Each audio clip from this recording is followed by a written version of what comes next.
Nossa, gente, o ar tá desligado? Ai, vou atrás do Marcinho. Marcinho tava ali, ó.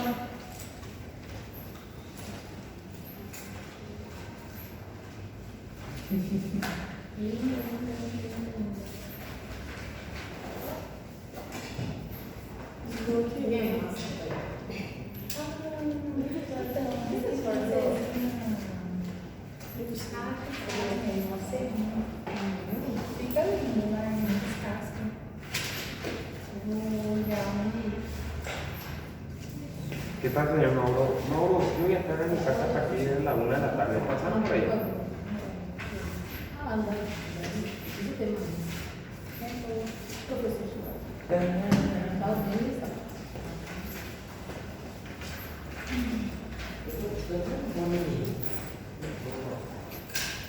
¿Dónde se vende café acá? aqui, ó, doutor, tem ali na No, está más de na sexta Eu alinhei. ganhei. Gente, que tá olhando mesmo, hein? Aí, o pior é que todo mundo vai almoçar. É porque ele está acelerado, gente. Tá, sim. Não, eu tava olhando. Olhando na hora que eu tava. Eu cheguei pra ir já aqui. A Línica pode apertar? Deu Foi. Você veio? Não, quando eu passei o carro, eu falei, professor, eu tenho que falar com vinho. Aí eu fui poder receber. Claro, eu fiz assim,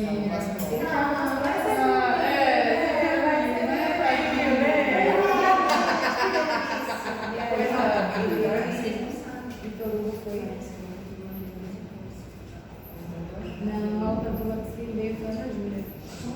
Eu vi a Ana Júlia. Não, veio aqui, o professor falou nas cartas.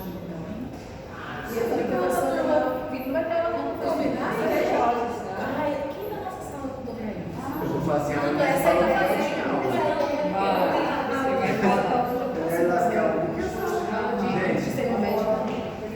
Eu vou lá na secretaria que falar. Ninguém vai dar aula à tarde. O professor nem falou isso, mas a gente teve uma ideia. Eu falei assim, foi a Monique que falou, porque aí lá as meninas não Porque a nossa delegada manda a gente ir. Eu falei a ele que a aula foi cancelada. Não sei o que a gente fala.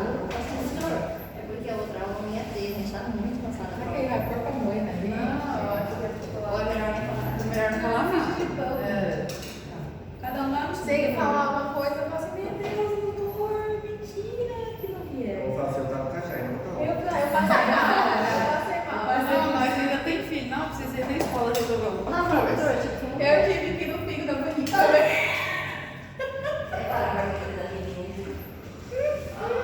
Essa aula dele também é chata, tá tudo chato. Eu vou falar pra ele, doutor, dá aula depois do trabalho, você ainda. Eu fazia assim toda quinta, você dá aula depois do trabalho. E na terça a gente não vê. Ah, mas aí o que adianta ir ter aula do outro? Aí a gente Então, mas ele tem que ficar aqui pra dar aula do outro.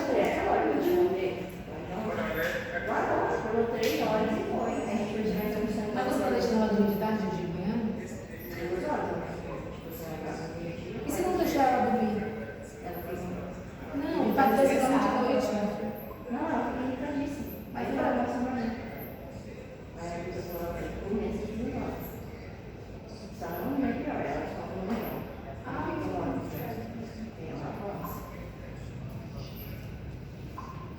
E cada noite, por exemplo, ela falou 4h40.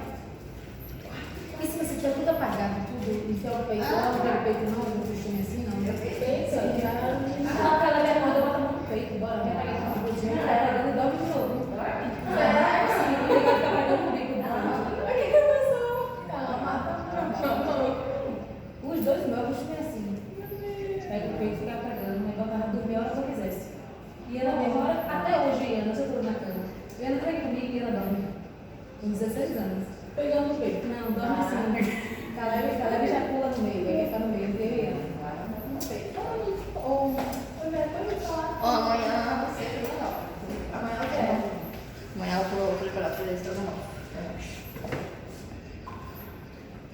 Gente do céu. Gente, eu tô com muito calor. Tá muito calor. Você passou? Na menopausa já?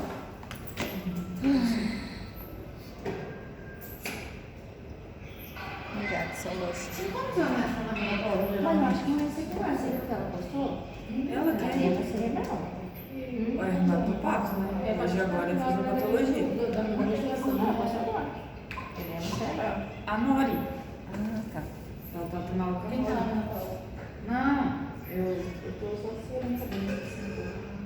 Geralmente se pode dos 50.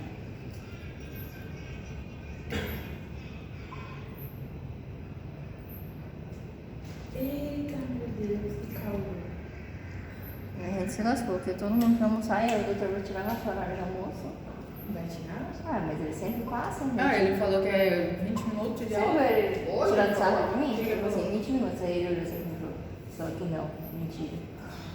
Eu vou poder só 20 minutos, que eu vou almoçar. É sério, eu tenho que Ó, doutor, eu vou abrir a marmita aqui, porque eu tô morrendo de fome. Mari, a gente vai almoçar lá na Maria. Gente, é muito suave, vocês viram? Então, não é 20 minutos. Vem cá, quem me deu o CP? Pelo que você viu?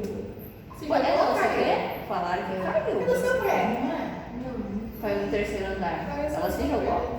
Disseram que se jogou. O marido disse que o comentário lá foi que para ela tem bioquímica. Não, a doutora falou isso aqui também. Não é? Eu vi o que ele falou. É mesmo. A Léa mandando um pouco. E aí a namorada já tá vindo com ele. Ah, então aí é juntou isso. tudo essa coisa. Ai, gente. É complicado a gente julgar. Isso aqui não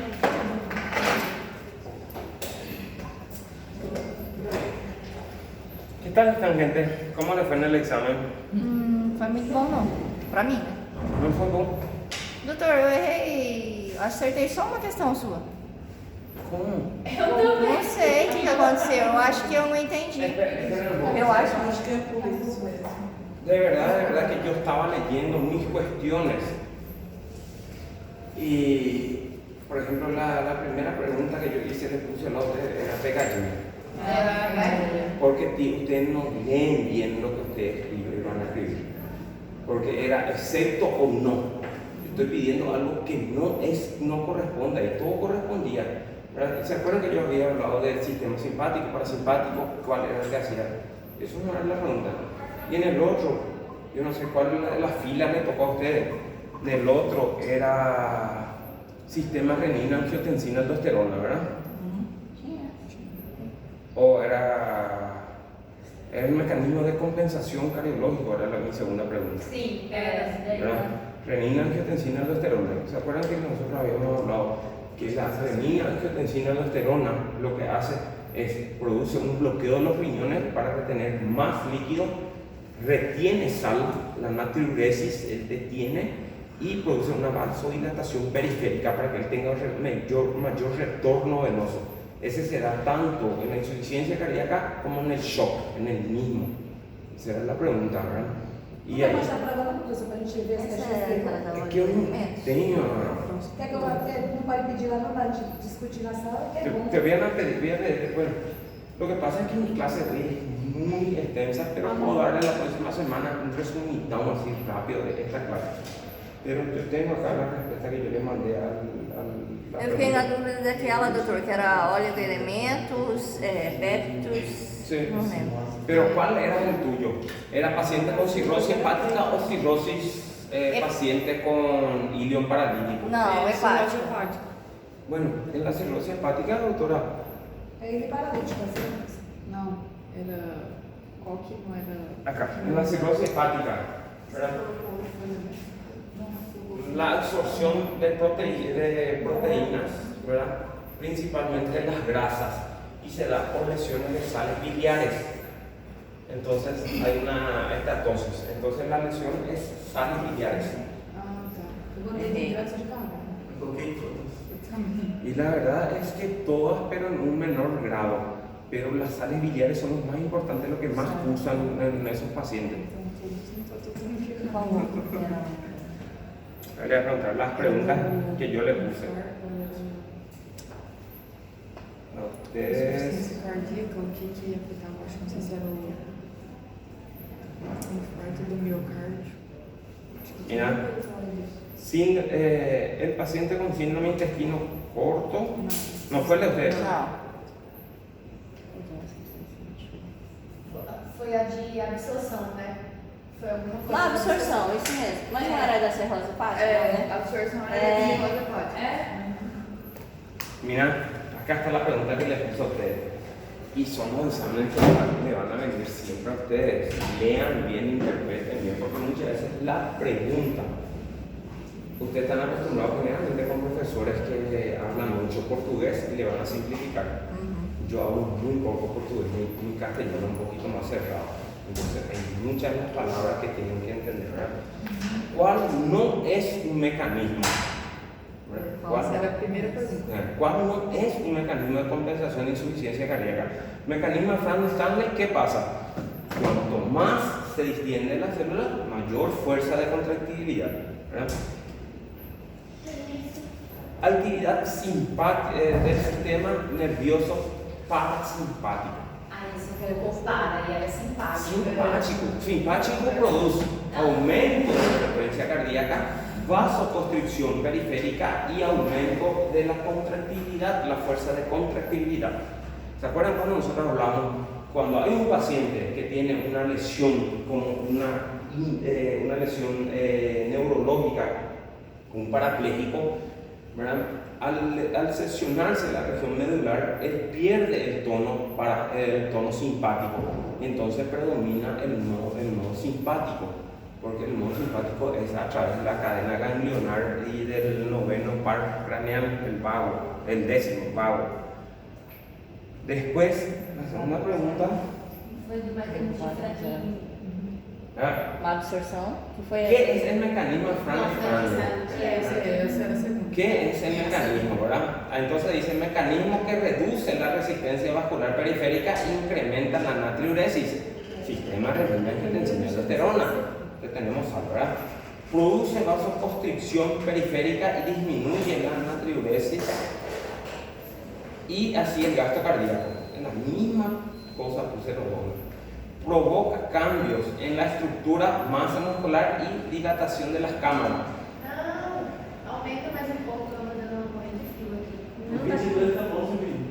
22. Provoca los cambios estructurales. ¿Se acuerdan los cambios estructurales? La compensación, hipertrofia.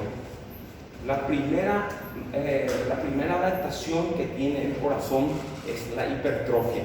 Esa hipertrofia es como para poder mantener esa fuerza de contractibilidad, ¿verdad? El otro es cuanto más se distiende cuanto más distensión del miocardio con la diástole, mayor fuerza de contracción en la sístole. Franz-Stanley. Fuerza de contracción. En el paciente con cirrosis hepática alcohólica se produce un síndrome de mala absorción por déficit biliares. ¿La bilis qué es? La sal biliar que derrite esa grasa como para poder absorberse, ¿verdad? Y es, ¿verdad? Y comienza vamos a hablar más tarde. ¿Cuál es el síntoma atípico del reflujo gastroesofágico? Atípico, el diente. Lo típico es que tenga reflujo, que tenga dolor en la región del pecho, que el paciente al acostarse tenga retorno de los alimentos. Pero, ¿se acuerdan cuando yo le dije, cuando muchas veces nosotros no descubrimos porque el paciente no cuenta, ¿verdad? Y nos vamos y le revisamos la dentadura del esmalte está todo quemado. En pacientes bulímicos se ven eso.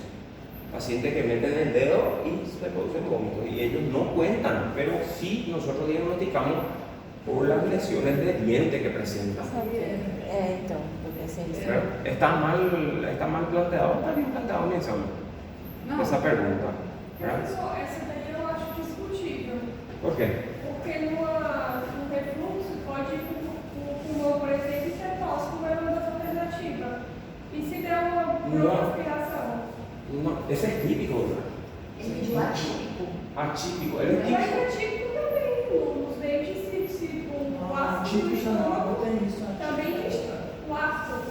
típico não. Sim, cero. Porque eu Pero- achei um vómito. No. Não é todos os pacientes que apresentam. Muchas veces, doctora, vos no podés presentar ningún tipo de síntomas. Él no tiene dolor en el pecho, no tiene azía, no tiene reflujo, nada, ¿verdad? Y nosotros estamos buscando algo y le realizamos la dentición. Y solamente ese tiene, ¿verdad? Y es atípico de Ele él. tinha comentado que às ¿verdad? vezes. Él no presenta Mas así. eu lembrava dele falando. Por que não? Às vezes eu tenho. El típico tiene que ser el que el Algo paciente que tiene acontece reflujo y frecuencia, eso, y ajá. ahí sí él es típico. Pero si el paciente no me refiere reflujo, no me refiere actualmente, no me refiere dolor, ardor, ni acidez, pero yo tengo lesiones dentarias. Entonces es una lesión atípica de él, ¿verdad? Es así que es así frecuente, pero él me da un diagnóstico. ¿Entendeu? Obrigada.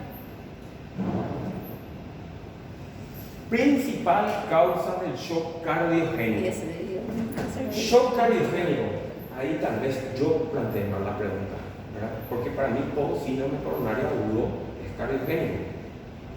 Síndrome coronario agudo entra infarto de miocardio sin elevación del segmento del CT, infarto agudo con elevación del segmento del CT, entra angina de pecho estable, inestable, anginas de prismetal, angina de esfuerzo, ¿verdad? Entra todo eso. Pero, es así. El shock cardiogénico se debe a falla del corazón como bomba. Hipovolémico no es el corazón el que tiene problemas, sino que es la cantidad de líquido que viene. El shock distributivo se da porque hay un shock anafiláctico o un shock séptico donde se producen muchos mediadores inflamatorios. Esos mediadores inflamatorios más la fiebre producen vasodilatación periférica y está mal distribuido esa cantidad de sangre. Entonces él se distribuye mucho en forma de compensación de temperatura. Mi retorno venoso al corazón es insuficiente y el paciente va a hacer un shock distributivo. Y shock restrictivo es cuando yo tengo mi corazón normal, pero yo me voy y le aprieto y no le dejo expandir. Taponamiento pericárdico, neumotoras a tensión, hemotoras a tensión, ¿verdad? O cualquier pericarditis, ¿verdad? Que él restringe la capacidad de bombeo de mi corazón. Puede ser que cierre, pero no puede abrir. Cierre, pero no puede abrir. Esto se da en dos casos, ¿verdad? Principalmente en el derrame pleural con exudado, tiene rica circularidad. Si nosotros no quitamos ese líquido y no le hacemos un tratamiento correcto para dejarle con un líquido, está el exudado y el transudado. El transudado es solamente líquido sin mucha celularidad y esa celularidad no va a producir fibrosis, pero si es un exudado o un empiema tiene mucha celularidad y ese va a formar una lesión de una herida y hace un síndrome de encarcelamiento. Tejido fibroso no tiene capacidad de expandirse, por eso el paciente que tiene grandes lesiones de quemadura, él pierde la elasticidad, pierde totalmente la función normal. Entonces, ese es lo que Mas aí dessa questão, qual que seria a resposta correta, então, doutor, das alternativas? de las alternativas le iba a leer justamente, ¿verdad? Infarto agudo del miocardio, ¿verdad? Porque es una lesión propia del corazón. Es propia del corazón. Pérdida de líquido extracelular. Él está falta de líquido, está deshidratado, hipovolemia. Taponamiento cardíaco restrictivo. Presencia de sustancias vasodilatadoras en sangre. Proceso inflamatorio, ¿verdad? Él hace un proceso inflamatorio y comienza a dilatar toda la sangre y no llega a la cantidad de sangre necesaria. Y neumotoras a tensión, que él está apretando el corazón, es restrictivo, ¿verdad? Por eso no le puse una sola alternativa, ¿verdad? Pero ahí, de verdad, es un síndrome coronario agudo con infarto del miocardio. Le hubiese puesto infarto del miocardio, que ahí iba a ser más fácil el test porque es una lesión propia del corazón. El resto no, ninguno es del corazón. ¿Usted ya tuvo revisión con el doctor? Já. De su parte. Da parte dele já. ¿Qué tal le fue? Bem, tipo assim, sei lá, não foi. Pero sus preguntas están así bien bien planteadas también, ¿verdad? Yo estaba leyendo el examen, no era muy fácil. Não estava fácil mesmo. No estaba fácil porque... O senhor avaliou as duas provas, a da sala A e a da sala B? Sí. O senhor acha que alguma está mais fácil ou as notas foram iguais assim nas salas? Yo no he visto mucho las notas, porque yo tenía justamente en esos días del examen y eso yo tenía compromiso. Até aqui foi mais difícil, professor. ¿Quieren que le haga la pregunta que yo le hice a la vez? Que yo le planteé a la vez. Vamos a ver más qué tal. Doutor, tira só uma dúvida. Qual é a possibilidade de uma dessas? Porque geralmente eles repetem na final essas questões. O senhor repete ou o senhor faz novas perguntas? Yo no sé ni qué yo hago, yo en la noche nomás ya me voy a preparando eso.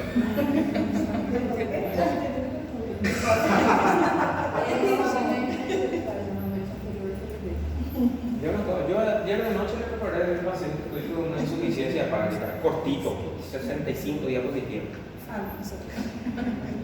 Miren un poco lo que es mi examen nomás en el otro grupo, ¿verdad? Las mismas preguntas, solo que cambiando, ¿verdad? Entre los mecanismos de compensación de la insuficiencia cardíaca, ¿cuál no corresponde? ¿Verdad? Y está parasimpático de nuevo. Y muchos ese no corresponden a no marcamos cualquier otra cosa, ¿verdad?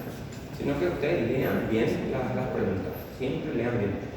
Ustedes van a darse cuenta en los exámenes estos de revalida en el Brasil, te ponen una palabra, te cambia totalmente el contexto. Entonces a ustedes lo que les falta muchas veces es estar nervioso y leen lo primero y ahí ya se van con eso, ¿verdad? Professor, mas colocou só no enunciado, só na questão. Você colocou nessa questão em si aí, duas pegadinhas, tanto no enunciado quanto na questão. Você mudou, colocou o não e colocou o parasimpático. Mas é só para ver se a gente estava atento. Pero yo las leí en dos ocasiones yo le expliqué bien el sistema simpático y parasimpático. Uno en la insuficiencia cardíaca y el otro en el shock. En los dos yo les expliqué bien qué hacía el sistema parasimpático. Eu acho que, professor, já falou todas as questões. eu acho que Nossa, aí eu nós aqui, acho que a maioria, a gente não deu bem, Sim. ficamos nervosas porque 2 homens na sala, Sim. ou 2 pessoas não, com 15 alunos, então isso gera uma pressão. abafou a gente. Eu não sei. Ustedes no hagan caso a nosotros. Y a ver- La próxima vez yo ya venía y me sentar bien en el fondo. Mas foi porque a gente não pôde nem tirar dúvida. A gente quis tirar uma dúvida, a gente não pôde. Então, tipo assim, pra Pregúntenle a gente. mí o Mas a gente não pôde. Você viu? O Jorge falou assim, não Eu poderia. não aceito, o senhor viu? Duas pessoas perguntaram. Ajá. ¿Por qué no me preguntaron?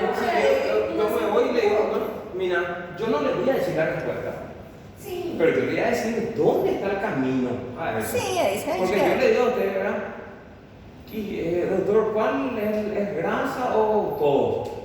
Y el hígado, ¿cuál es su principal? Las sales biliares. Y dije fuerte, ¿no? Que yo le Se digo... o senhor tivesse falado pra mim qual que era o principal, eu já ia saber. Pra mim era tudo. Pero yo le dije, ¿verdad? Y yo le dije, ¿cuál? ¿Qué? Porque no estaba así de sales biliares, ¿verdad? Estaba de grasa. Pero ¿cuál es el principal? Era las sales Não, biliares. tava graça. Tava graça. Tava graça, professor. ¿Eh? Tava graça. Aham. Sí, pero yo no te puedo decir la respuesta. Então, mas só de o senhor falar o caminho, a gente ia ficar mais assim. Mas na hora que fez uma pergunta, a menina falou, posso perguntar? Não. Aí o outro falou, posso fazer uma pergunta? Não.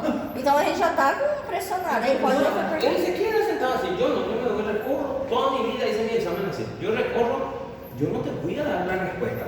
Pero yo te voy a decir, me preguntan una cosa y le digo, acá está la respuesta. Então, próxima vez vamos. Acá está la respuesta. ¿Verdad? Porque yo en mis exámenes, en los enunciados, una palabra o 2 palabras van a ser la respuesta. Depois da sua prova, eu vou perguntar isso que eu entender. A aluna já errei porque era não. Aí eu li um risquinho mesmo, espanhol. O nó. O nó, eu li, já errei várias questões. É não, né? No. Mas a nossa prova estava mais difícil do que a prova deles. Tá, a nossa foi mais difícil. Yo no creo que sea más fácil, ¿verdad? Porque mira, en el mecanismo de la renina-angiotensina aldosterona, yo le puse a ellos, ¿verdad? Usted era Fran Stanley, ellos eliminan angiotensina aldosterona, ¿verdad? En el paciente con síndrome del intestino corto, se produce un síndrome de mala absorción por déficit de intestino corto.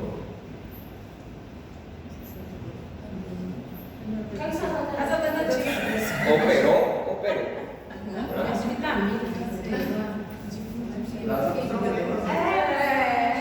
A gente já fala. Mala absorción. Bueno, ustedes me van a responder. Pode. Mala absorción de grasa, mala absorción de hidratos de carbono, No. vitaminas, oligoelementos o todas son correctas. Acho que vitaminas. Vitaminas. Principalmente las vitaminas. Acuérdense que el paciente.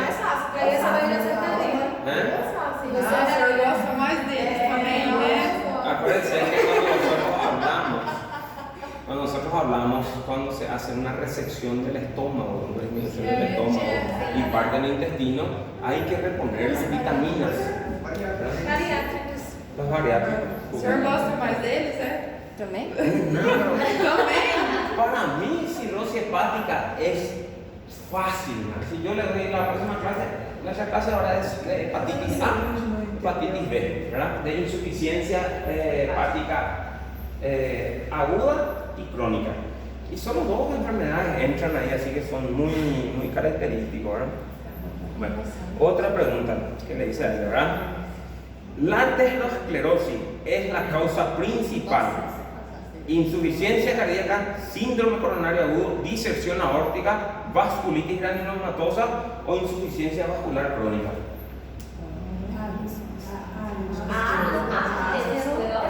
La aterosclerosis. ¿Cuál es su principal causa de lesión? Ela causa insuficiência cardíaca, né? Acho que Él no es causante. Él causa lo que va a causar la insuficiencia cardíaca. As vendas,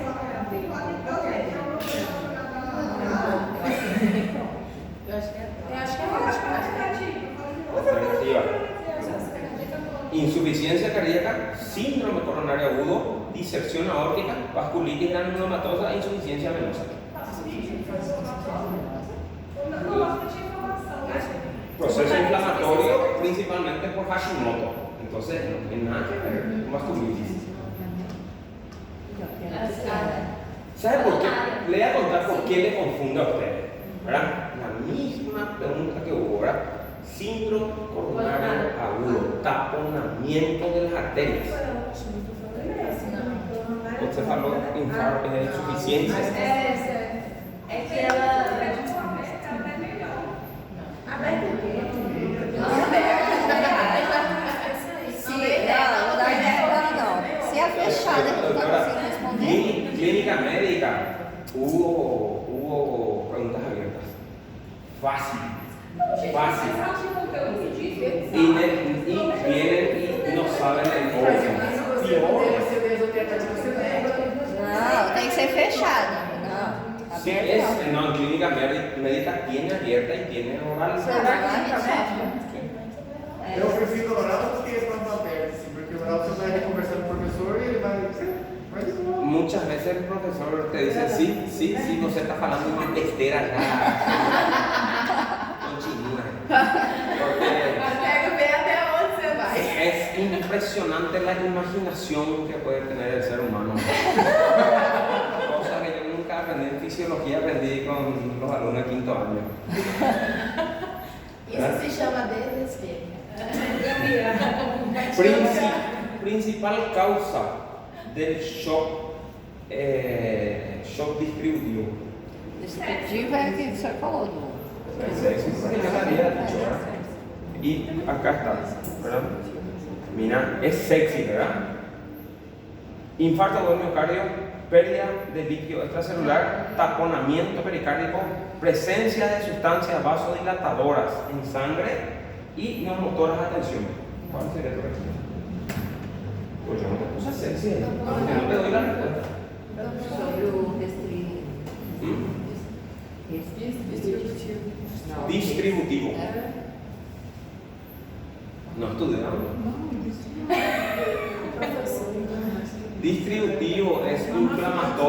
anafilático, sepsis. Se produce mucho proceso inflamatorio dentro del cuerpo y él produce una vasodilatación periférica por todos lados y disminuye la llegada de la sangre dentro del corazón y eso te produce un shock. Entonces, no era tan fácil esta pregunta. Não. ¿No? Porque yo no le puedo, si le decía una infección, ya tenía la respuesta. ¿No? É. Entonces, usted busca un poquito más, ¿no? E a resposta certa foi o choque distributivo, como foi? A sepsis, né? Não tinha sepsis. No tiene sepsis. Qual era a opção correta? La respuesta correcta es presencia de sustancias vasodilatadoras en sangre. Porque la presencia de vasodilatadores no tiene que haber en un proceso de shock, porque no es un mecanismo de compensación. El mecanismo de compensación siempre va a ser vasoconstricción. Pero si hay muchos mediadores inflamatorios, entonces vasodilatación y la sangre se va a todo otro lado. Y hablar rapidísimo porque ustedes se ya están muriéndose de hambre. 10 minutos. Obrigada, doutor. Hepatopatía, ¿verdad? La hepatopatía se divide en dos. Las hepatopatías hablamos generalmente cuando hay una insuficiencia hepática. La insuficiencia hepática están las agudas y están las crónicas. El hígado tiene funciones súper importantes. Primero, tiene un trastorno, se puede producir por trastorno de la función de síntesis y almacenamiento. Sabemos que en el hígado se produce el glucagón, se produce el proceso de la absorción de glucosa, de la sensibilización de la glucosa para calentación, las proteínas, ¿verdad? Hipoalbuminemia que produce ascitis, edema. Tenemos también la disminución de los factores de coagulación, principalmente los factores de coagulación 2, 5 y 10, o el factor de Williams, ¿verdad? Entonces todo paciente que tiene una lesión hepática avanzada va a producir hemorragia. Colesterol y lípidos, ¿verdad? Muy relacionados con la parte de grasa. Hay una disminución del colesterol, el LDH, principalmente. Doutor, o senhor falou que quando o paciente tem uma insuficiência hepática grave, ele vai ter hemorragia. No, bueno, te voy a explicar todavía, borrando más. Porque llega en una etapa, dependería mucho de la etapa que está. Él tiene, pero él va a tener hemorragia. Por eso el paciente con cirrosis hepática, la primera causa de muerte de él es sangrado por las varices esofágicas y por las varices hemorroidales. Él no puede parar con esa sangre. Si vos no diagnosticas rápido o tiene una hematemesis, que es vómito con sangre, ¿verdad? Esa sangre va hacia abajo y él digiere esa sangre. Y él va, tarda y él sigue sangrando. Y vos ya descubrís cuando él tiene melena. Y pues se puede transcurrir entre 24 horas a 48 horas hasta que él vaya al baño y él ya pierde más de 1 litro de sangre, perdió y entró en shock. Sales biliares con posición, ¿verdad? Su comprometimiento para la absorción le va a dar insuficiencia de vitaminas liposolubles, no vitaminas comunes, y esteatorrea. ¿Qué pasa con la esteatorrea? Es diarrea con grasa pura, ¿verdad? Trastornos de la función metabólica y excretora, ¿verdad? Aminoácidos, compromiso de la conservación de los amoníacos de urea. Este produce, cuanto más urea no se elimina, va a producir una encefalopatía. La encefalopatía tiene su etapa. Yo estoy alerta ahora, después yo voy a estar en disminución de mi estado de alerta, después voy a estar somnoliento, confuso, después puedo llegar a letargia y coma. Entonces él tiene su etapa también. Las hormonas tiroideas, sabiendo que las hormonas principalmente que se producen en el hígado son las sintetizadas, son las hormonas sexuales, ¿verdad? Y la aldosterona va a estar afectada, produce edema y ascitis. ¿Se acuerdan que el sistema renina-angiotensina-aldosterona produce retención de líquido? El incremento de los estrógenos y andrógenos, ¿verdad? En el hombre, ginecomastia, atrofia testicular en el varón, si es joven, en la mujer es irregularidad menstrual y puede producir insegulación menstrual y infertilidad. Fármacos, interacciones con fármacos que son tóxicos, que se tienen que sintetizar por el hígado, él no se sintetiza, entonces hacen una retención y un cierto fármaco van a producir, por ejemplo, una hepatitis fulminante, que pueden ser casos mortales, ¿verdad? Porque el hígado ya está perdiendo esa capacidad y comienza a acumularse mucha sustancia que le va a producir ese proceso inflamatorio, ¿verdad? Entre ellos tenemos la isoniazida, que es el tratamiento para la tuberculosis, y el paracetamol en época de crisis, que nosotros usamos mucho en dengue. Pero el paciente tiene una cirrosis hepática, no puede sintetizar eso y le producimos una hepatitis fulminante. Y la bilirrubina, que no va a poder ser excretada. La bilirrubina directa es una vez que pasó por el hígado, la indirecta todavía no pasó por el proceso de conjugación. Entonces, eso es un factor también que nosotros tenemos en cuenta. Esta es la función del hígado como tal. Pero, ¿qué no me interesa? Ya le había hablado ya cuáles son las funciones del hígado. Lo que a mí me interesa es saber por laboratorio dónde está mi lesión. ¿Verdad? ¿Dónde está mi lesión?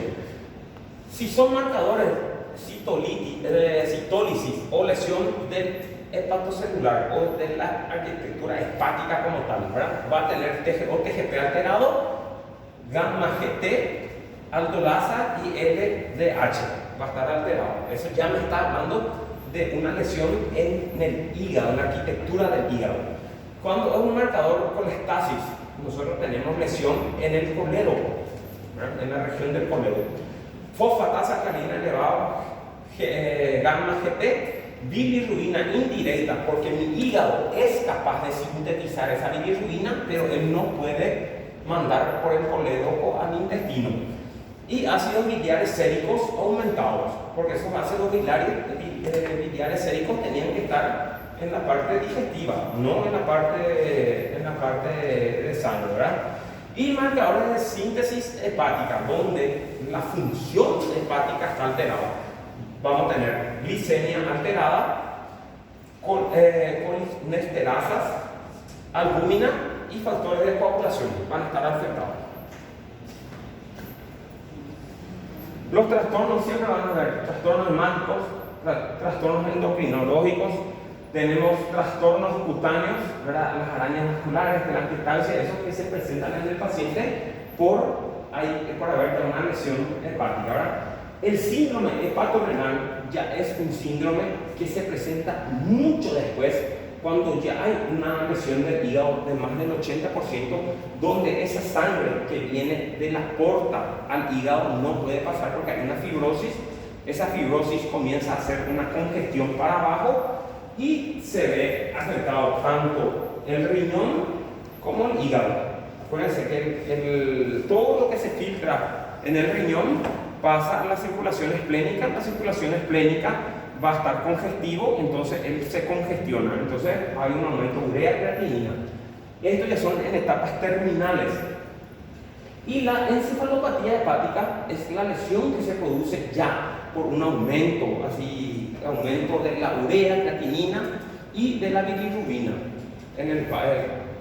La urea, ¿verdad?, le va a dar mucha picación y falta en la parte de la agudeza mental y comienza a deteriorar. Y la bilirrubina tiene una alta afinidad al tejido cerebral y él se va a ir impregnando. Entonces el paciente, la parte cognitiva del paciente va a estar deteriorada.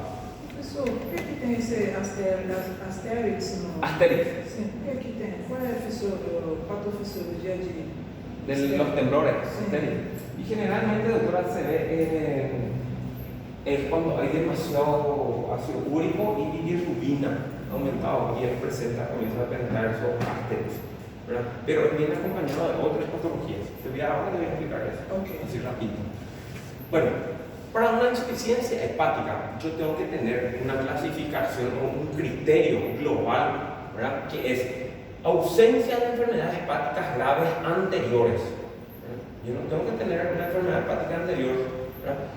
Hepatitis aguda con aumento del TGO-TGP. Se habla de 2 a 4 veces los valores normales, ¿verdad? Y aumento de la elevación del INR mayor a 1.5, lo normal es hasta 1. Muchas veces nosotros, con el paciente que tiene problemas cardiovasculares, cuando nosotros necesitamos anticoagular al paciente para que no forme trombos, o pacientes que ya tuvieron trombos, yo tengo que aumentar con un medicamento. De 2 a 3 es lo normal que yo tengo que mantener para todo paciente que tiene riesgo, principalmente valvulopatías y lesiones donde el flujo pasa a ser laminar a turbullonar y tiene mucha tendencia a formar trombos. Entonces yo tengo que aumentar mi INR para que yo no forme trombos. Las encefalopatías, el deterioro neurológico que tiene el paciente rápidamente, ¿verdad? Y la duración debe ser menos de 26 semanas. Mayor a 26 semanas es considerado ya una insuficiencia crónica. Insuficiencia crónica. Para esto nosotros usamos la clasificación de O'Grady, ¿verdad? Dentro de lo que es la insuficiencia aguda. Después tenemos otros criterios, que es los criterios de Mell, pero los criterios de Mell es un criterio muy largo donde tenemos que ir completando. Tiene un criterio de laboratorio, un criterio clínico, ¿verdad? Que es ya para calcular el daño hepático que tiene el paciente y nos sirve como para él entrar en fila de trasplante hepático, ¿verdad? Que es muy largo, no voy a hablar de eso. Cuando nosotros tenemos, ¿verdad?, una enfermedad hepática aguda, una insuficiencia hepática aguda, ¿verdad?, hay una falla ya del hígado como órgano, ¿verdad? Además hay una lesión más del 80%. Menor de 7 días se ve una ictericia leve, hay una hipertensión endocraniana moderada, el paciente va a presentar con cefaleas, mareos, todo, y la causa más frecuente es el acetaminofén o intoxicación por paracetamol y la hepatitis A y E, donde el paciente rápidamente queda amarillo, presenta acolia, que es la caca blanca, y la orina color muy oscuro, parece Coca-Cola, ¿verdad? Dura alrededor de 7 días y él se cura solo, ¿verdad? Y el acetaminofén no se cura solo, pero tiene su tratamiento con el N-acetilcisteína y mejora rápido, ¿verdad?, sin presentar lesiones. La aguda es de 8 a 28 días, ¿verdad?, entre 1 y 4 semanas. Hay una coagulopatía moderada, ¿verdad?, que disminuye su control de coagulación y bien allí sí presenta ya riesgo de sangrado, pero se puede atajar todavía. Después hay una ictericia moderada, ya no va a haber la ictericia leve. La ictericia leve nosotros vemos la coloración amarillenta en las escleras del ojo, le vemos el ojo, ¿verdad?, en la región de la lengua y en las manos, bien amarillentas también, pero no es así muy interesante. Hay una hipertensión endocraniana moderada y una cefalea intensa del paciente y se ve más en las primas infecciones de la hepatitis B, sabiendo que la hepatitis B él puede ser activo o puede ser latente. La hepatitis B es una enfermedad de transmisión sexual o por productos biológicos, transfusión de sangre, y él puede estar inactivo, pero de repente puede estar activo, ¿verdad? Entonces hay marcadores específicos. Mayor a 29 días, mayor a 4 semanas, hay una coagulación leve, ictericia severa, el paciente está totalmente amarillo, es amarillo partido.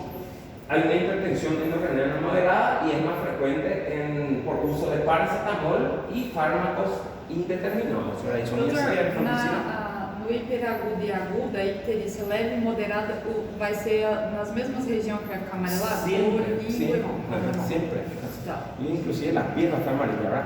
Pero cuando la ictericia es severa, el paciente es amarillo, entonces ve el Bart Simpson, sí mismo, ¿verdad? Inclusive cuando él orina, su orina parece café, oscuro, Coca-Cola, y su boca es blanco, por eso se llama acolia. Uno de los síntomas es acolia, ¿verdad? Etiología, ¿cuáles son las causas? Hepatitis viral, hepatitis A en forma aguda, es de contaminación orofecal, ¿verdad? Contaminación orofecal, es autolimitada. Hepatitis B en forma activa, hepatitis D, hepatitis E, citomegalovirus y virus sincitial. La parte de metabólicos, ¿verdad? Tenemos una enfermedad de Wilson, ¿verdad?, que él tiene la coloración amarilla, tiene unas lesiones oculares. Déficit de alfa-1 antitripsina, que es la principal causa de cirrosis hepática, ¿verdad? Y en forma aguda puede presentar también ciertas hepatitis. La alfa-1 antitripsina es el moderador de la proteasa. ¿Se acuerdan que usted dio proteasa con el doctor? En el examen estaba proteasa. ¿Y qué hace la proteasa? É enzima que deteriora a elastina. Que No. degrada. Él es un regulador del proceso inflamatorio. Si yo no tengo algo que me frene a la proteasa, mi proceso inflamatorio va a ser muy intenso y en vez de yo ayudarle, mi proceso inflamatorio va a destruir más. Esto se ve, por ejemplo, en el paciente con DPOC. Él no tiene déficit de alfa-1-antitripsina, las proteasas no tienen quien le frene y ellos hacen proceso inflamatorio intenso y ese proceso inflamatorio va a producir mucha fibrosis dentro del pulmón.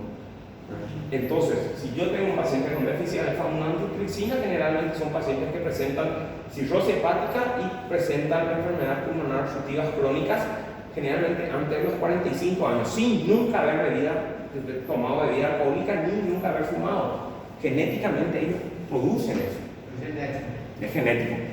Tratamiento, se hace una dosaje de alfa-1-antitripsina y se coloca inyectable alfa-1-antitripsina una vez al mes, creo, o cada 6 meses.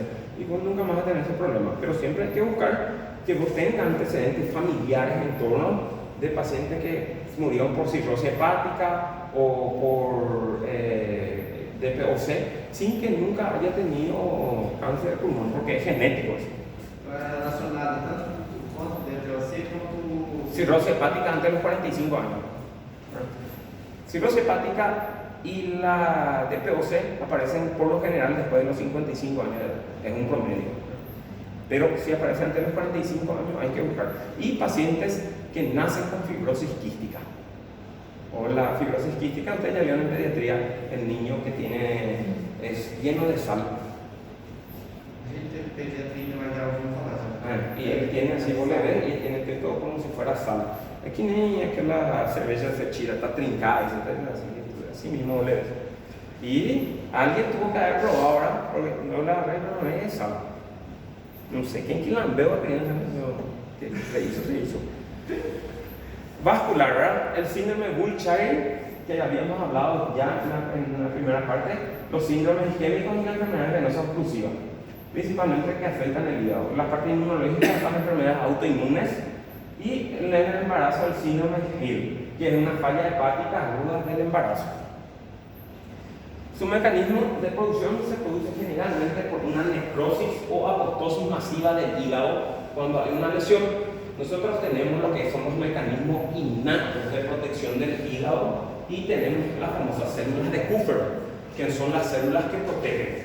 Muchas veces cuando tenemos este tipo de lesión, él actúa directamente sobre las células de Kupffer. Esas células de Kupffer se activan y ellas son famosos conocidos como las células asesinas. Él suelta citoquímicos y produce un proceso inflamatorio intenso. Ese proceso inflamatorio intenso va a lesionar lo que es la estructura del hígado, de los hepatocitos, y estos pierden la funcionalidad, ¿verdad? Y ahí es donde viene el proceso.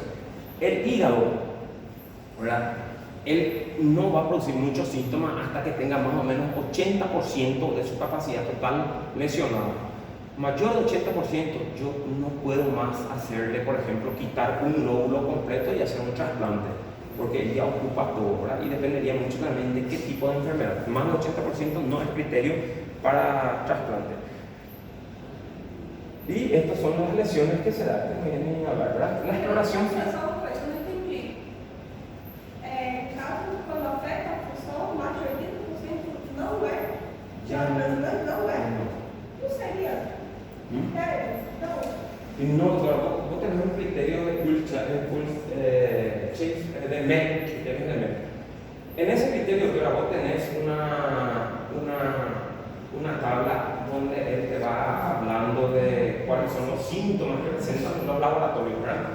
Cuando yo tengo una impregnación muy elevada de bilirrubina a sistema nervioso central, ya no se recupera.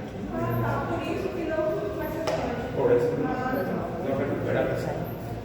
Bueno, y tenemos, ¿verdad? Se producen lesiones vasculares, lesiones renales, coagulopatías, ¿verdad? Factores 2, 5, 10 y los fibrinógenos. El paciente tiene un sangrado y va a morir sangrando, ¿verdad? Después, neurológico, las encefalopatías hepáticas y edema cerebral, ¿verdad? El edema cerebral sí es muy intenso, produce una herniación y produce una muerte. ¿Verdad? En la exploración física depende mucho de la etapa que está el paciente, ¿verdad? Voy a hablar después de la cirrosis hepática como ejemplo, pero depende mucho del estado del paciente, ¿verdad? Hay que valorar el estado mental del paciente, si se encuentra alerta, si se encuentra somnoliento, cómo se encuentra.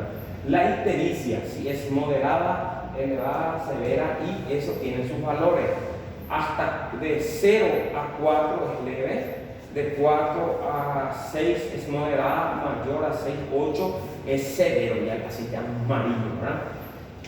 Hipotensión o shock, porque todo el líquido queda hacia abajo. No es que el paciente está deshidratado o nada, sino que él no llega a la cantidad de sangre que necesita al corazón, ¿verdad? Y prácticamente hace un shock hipovolémico. El paciente está lleno de líquido, él está cargado. Pero acuérdense que el hígado hace una hipoalbuminemia porque ya no está funcionando, y la albúmina es lo que retiene el líquido en el espacio intravascular. Si yo tengo poca albúmina, mi líquido hace fuga, y principalmente en la región del abdomen, ¿verdad? Presentas hemorragias en los primeros momentos, o vas a darte cuenta porque le punzas al paciente, siempre va a formar hematomas, y después van a presentar lesiones petequiales, lesiones de sangre en todo el cuerpo. Va a haber esplenomegalia, va a haber en hígado grande, lo normal es 2 traveses de dedo por debajo del reborde costal, y generalmente en el paciente con cirrosis hepática son de este tamaño por debajo del reborde costal. Hay una ausencia de la matidez en la percusión, ¿verdad? Porque la matidez, cuando nosotros percutimos, le realizamos al paciente, la matidez va a estar donde está el órgano sólido. El paciente se acuesta y todo lo que es el líquido baja. Entonces, el lateralizado es matidez. Y por arriba es timpánico, ¿verdad? Es característica de estos pacientes. Las complicaciones neurológicas, encefalopatía hipertensiva, deterioro del sistema nervioso, ¿verdad? Hipertensión intracraneal y edema cerebral, ¿verdad? El edema cerebral es lo más peligroso porque se puede hinchar mucho y él se puede herniar, y ahí el paciente lleva a muerte, ¿verdad? Hemodinámica, hay hipotensión e insuficiencia cardíaca porque no llega la cantidad de sangre necesaria al corazón, porque este hígado está lesionado. Yo tengo congestión de acá para abajo, ¿verdad? Infecciones, la neumonía, las infecciones del tracto urinario y la bacteriemia son muy frecuentes porque este paciente tiende a hacer mucha peritonitis espontánea bacteriana, porque en el tracto gastrointestinal él se congestiona mucho, ¿verdad? Y eso prolifera mucho a la proliferación bacteriana. Va a haber, no se produce más glucagón, va a haber hipoglicemia, hiponatremia, hipocalemia, hipofosfatemia. Y las lesiones renales agudas, ¿verdad? Por congestión, y las coagulopatías, ¿verdad? El paciente para de formar coágulos. El diagnóstico, ¿verdad? Siempre hay que sospechar cuando el paciente tiene un índice, un aumento del índice de la circunferencia abdominal en forma rápida.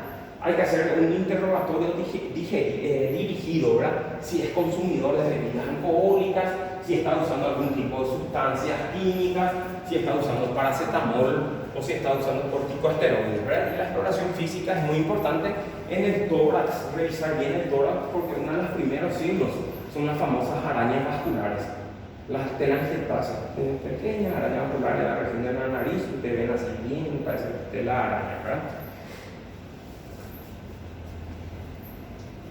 El paraclínico, se hace una ecografía, ahí se ve el flujo venoso suprahepático y infrahepático, ¿verdad? Hay que ver cómo está la cava y cómo está el porta. El porta es antes, después pasa por el hígado y pasa a la cava. Entonces hay que ver si la cava está disminuido o tiene poco flujo, es porque mi lesión es la lesión del hígado, no me está dejando pasar esa cantidad de sangre, porque él es un filtro, una red de filtro que va a juntarse al nodo y va a ir hacia arriba. Y si mi porta por debajo del hígado está aumentado de calibre, es porque ya tengo el primer síntoma de insuficiencia hepática, que es el aumento de la hipertensión portal. La biopsia dependería mucho de la etapa que está. Yo no le realizaría una biopsia a un paciente que tiene un INR elevado o que ya esté con problemas de coagulación, porque si yo le hago una biopsia, ese hígado va a sangrar y yo voy a hacer un hemoperitoneo, un sangrado peritoneal. La TAC es muy importante, voy a ver el tamaño del hígado y la cantidad de líquido que tengo dentro del líquido, ¿verdad? El manejo, generalmente hay que ver cuál es la causa para su manejo. Tomografía axial computarizada. Bueno, la insuficiencia crónica. La insuficiencia crónica ya es una lesión hepática, principalmente es la cirrosis hepática, es una enfermedad asociada con falla hepática, ya irreversible. Hasta 26 semanas son patologías irreversibles, más de 26 semanas para arriba son irreversibles. Yo le puedo decir así rápidamente, ¿verdad? La cirrosis hepática, su principal causa actualmente en el mundo es la esteatosis hepática, actualmente. ¿Verdad? ¿Qué es la esteatosis hepática? Es la famosa hígado graso. Entonces tiene estadio 1, estadio 2, estadio 3. ¿Por qué los medicamentos ahora, por ejemplo, estos medicamentos se están usando, Lipoles, TG y eso, se está usando mucho, no solamente para adelgazar, estamos indicando mucho para pacientes obesos que tienen esteatosis hepática, ¿verdad? Pero solo que tenemos que saber controlar. Otro medicamento que solemos usar para eso también es la dapaglifosina. Entonces, paciente que tiene esteatosis hepática hay que tratar. Antiguamente vos dejabas esteatosis hepática, dejarla no es no, ahora es criterio de tratamiento. La segunda causa es la hepatitis alcohólica o la cirrosis hepática por uso de alcohol. Después viene la medicamentosa y después vienen las enfermedades genéticas, ¿verdad? Pero la cirrosis hepática es una enfermedad terminal como un cáncer. Una vez que él empezó, él no para, él va avanzando. Ni aunque nosotros le quitemos su noxa o lo que le está produciendo esa lesión, él va a continuar avanzando porque la lesión ya está. Porque para que yo tenga una lesión o una manifestación, mi hígado ya tiene que estar bien lesionado. Y un paciente con cirrosis hepática, ¿verdad? Si no es tratado a tiempo, ¿verdad? Con hipertensión portal y no hace su tratamiento, ya deja la bebida alcohólica, no puede fumar, tiene que hacer su tratamiento de forma correcta. Él falla en uno de esos, no entra para trasplante renal, trasplante hepático. Yo no le voy a trasplantar a un paciente que está tomando bebida alcohólica. Para que yo le voy a trasplantar una cirugía muy cara, va a tener que usar inmunosupresores, medicamentos caros, y él salió de acá, se va a tomar. ¿No? Yo tengo un amigo hace poquito que él estaba en la fila de trasplante de renal y hizo una estupidez y le quitaron. Y encima del paraguayo estaba en la lista de espera de Brasil. Tenía documentos brasileños, también estaba en la lista de espera. Consumió bebida alcohólica en uno de los exámenes de rutina que se hace. Salió que consumió bebida alcohólica. Chau, lista de espera. Y ahora está desesperado queriendo justificar eso, ¿verdad? Las etiologías: consumo de alcohol, la hepatitis C, que es una hepatitis que va a llevar a la cirrosis hepática o a lesión hepática fulminante, la estatosis hepática y las hepatopatías autoinmunes, ¿verdad? Son mecanismos, ¿verdad? Tienen dos mecanismos, los que afectan de manera directa al hígado, tóxicos directos como el alcohol, y aquellos en las cuales la afección del hígado es secundaria o un acontecimiento no hepático.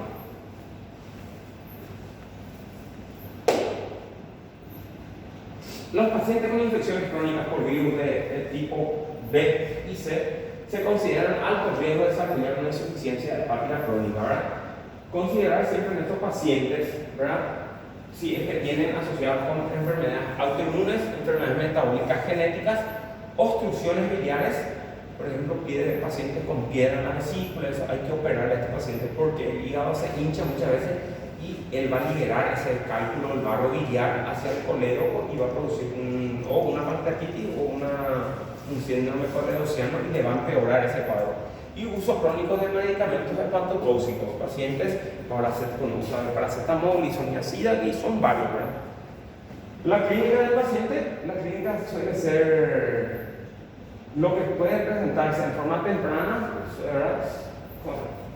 40% de todos los pacientes no van a presentar síntomas en los primeros tiempos, solamente hallazgos de laboratorio, aumento de TGO-TGP, bilirrubina, y otra cosa que puede presentar también en la ecografía es una hipertensión portal, aumento del diámetro de la porta. Después no tiene ninguna manifestación. Doutor, e aí também, nesse caso também, é só depois de 80% do fígado que vai aparecer também? 80% ya comienza a aparecer todo ya, ¿verdad? Cuando el paciente tiene unas lesiones iniciales y no es el alto el porcentaje, el hígado puede todavía solucionar, pero ya va congestionando, pero esa congestión no es muy intensa. Cuando hay una congestión de la porta, lo primero que hace es congestión acá. Comienza a congestionar el vaso, hay una esplenomegalia, comienza a crecer, el vaso es grande. Otro, comienza a congestionar todo lo que es la parte del estómago. Entonces la parte de cardia superior se congestiona. La cardia superior tiene comunicación con la porción de la circulación exofágica inferior, y él tiene una comunicación directa. Entonces él congestiona ahí como forma de compensación para comunicarse con la circulación mayor, ¿verdad? Entonces se congestiona esa parte, se queda bien grueso, las venas son bien gruesas porque él encuentra un camino como para irse ahí. La segunda es cuando hay una mayor congestión, ya comienza a haber congestión del riñón, ¿verdad? Ya comienza a congestionar el riñón, ya comienza a subir urea, creatinina. La tercera ya es cuando hay ascitis, acúmulo de líquido, y cuando comienza a presentar las famosas cabezas de medusa. Primero son arañas vasculares, después vienen las famosas cabezas de medusa y herniación umbilical. Y ahí él se abre. Lo que es la circulación umbilical fetal que nosotros teníamos se cerró, pero ahora vuelve a activarse y él va a comenzar a presentar las famosas cabezas de medusa, sangres grandes, ¿verdad? Que esto es una forma de compensación también para que esa sangre pueda volver a la circulación mayor, pero por otro camino, ¿verdad? Entonces hay varias manifestaciones que se presentan, pero los datos inespecíficos nosotros podemos encontrar son los pacientes anoréxicos, pacientes con los que toman medida crónica y baja rápidamente de peso, pérdida de peso, debilidad, fatiga y osteoporosis. Hay una disminución de la calcificación ósea. La ascitis es uno de los primeros cuadros que presenta el paciente. Siempre hay que buscar, cuando hay un aumento del perímetro abdominal, signos de oleada. Cuando le acostamos al paciente y ¡pum!, le pegamos despacito en la región del abdomen y él forma como si fuera una ola, ¿verdad? Y la matidez o percusión de la matidez cambiante, ¿verdad? Si el paciente está parado, la matidez hacia abajo; si el paciente está acostado, es lateral, ¿verdad? Y arriba es timpánico. El paciente con encefalopatía hepática ya en forma avanzada presenta cambios de su estado de alerta, después se pone eufórico, después comienza a presentar apatía, ansiedad, letargia, somnolencia, confusión y después llega a un estado de coma el paciente. Alteraciones del ciclo del sueño. Primero él está vigil, después comienza ya a presentar asterix, comienza a presentar temblores, cuando él duerme tiembla mucho, ese se ve mucho en los pacientes alcohólicos. Estupor, que él está estuporoso, no se puede quedar quieto, no sabe dónde está, inquieto, y después llega al coma. Las manifestaciones así que podemos ver, ¿verdad?, son las encefalopatías, la telangiectasia en la región de la cara, en la región del tórax, ¿verdad?, neos araniformes,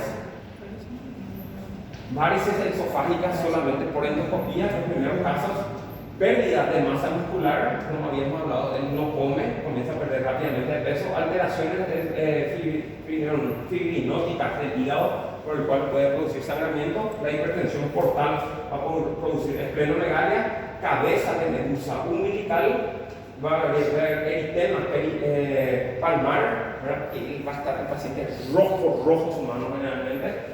Atrofia de los testículos, ascitis, que es el acúmulo de líquido, hemorroides, porque tanto el esófago como el hemorroides van a estar afectados, la región exofágica de hemorroides, y va a haber edema y púrpuras en los miembros inferiores.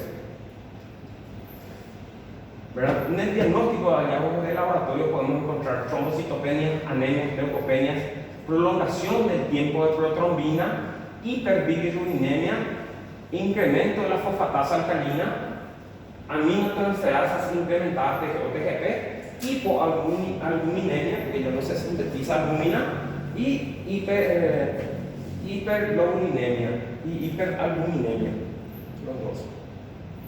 Diagnóstico primario es la ecografía abdominal, la endoscopía para ver las varices esofágicas y la biopsia hepática en un comienzo.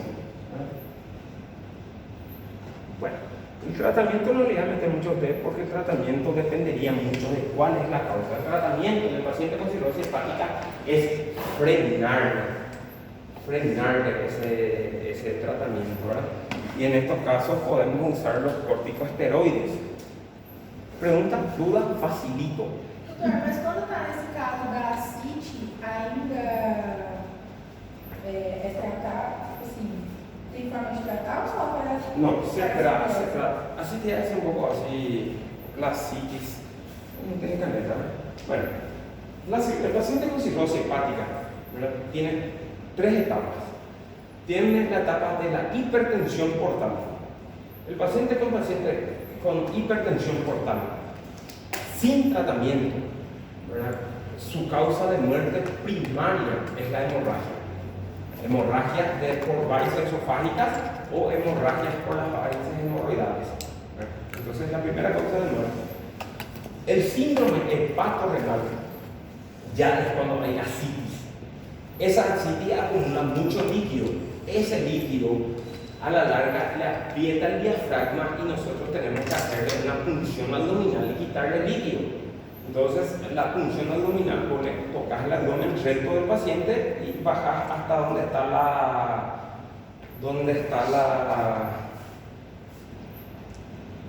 vos buscas hasta donde está entre el ombligo y la cresta ilíaca, y en el medio, por fuera del músculo recto, pones punzas. Por cada litro que vos quitas de líquido acítico, generalmente es un líquido, es un transudado, es un líquido amarillento, sale. Por cada litro que vos quitas, vos tenés que reponer una bolsa de albúmina, porque o si no, menos de 24-48 horas está así mismo. Y vos lo que le vas a producir al paciente es un riesgo de coagulación intravascular diseminada, porque la sangre queda muy espesa. Vos lo que le quitas es líquido intravascular. Entonces yo tengo que poner albúmina para que él pueda recoger y que el paciente no haga una coagulación intravascular diseminada. Entonces, ese líquido acítico, muchas veces nosotros le hacemos punción. Puede ser la peritonitis espontánea bacteriana, puede ser por la punción o puede ser por el cuadro gastrointestinal mismo de él, ¿verdad? Esa es la segunda causa de muerte de ese paciente, que es una complicación severa y es difícil de tratar, ¿verdad? Y la tercera causa de muerte es la parte de la encefalopatía hepática, cuando ya tengo azoados muy elevados, urea, creatinina, ya tengo bilirrubina, el paciente ya tiene impregnación severa del sistema nervioso central por la bilirrubina y él comienza a decaer totalmente ya a su nivel. Y esa es la tercera causa de muerte. Hasta ahí llegó el paciente, más que eso no hay. Hay varios tratamientos, por ejemplo, para intentar compensar. Por ejemplo, se hace una anastomosis porta-cava, se hace una comunicación. Pero ¿qué pasa? A la larga, el hígado tiene su función de filtrar esa sangre y limpiarla. Pero yo no hago esa función y esas bacterias que pasan tenían que ser eliminadas por las células de Kupffer, no pasan por esa lesión y yo estoy mandando directamente sangre sucia al corazón. Entonces puede haber peritonitis. Bueno, terminé. Cortito le dije, ¿verdad? No está nada complicado. Esse daí. Uma caneta? Aí eu vou pegar um bolígrafo. Thank you. Achei. Normal, né? Normal. Deve ter seu dia que coloca uma para Ele é O que passou? bolsa dele. Ele tem foto na hora. Está en etapa de crecimiento, ¿no? Um lado, né, Kika? Um lado. Aline, Quer dizer, Antonio, Presente. Camila. Carmen.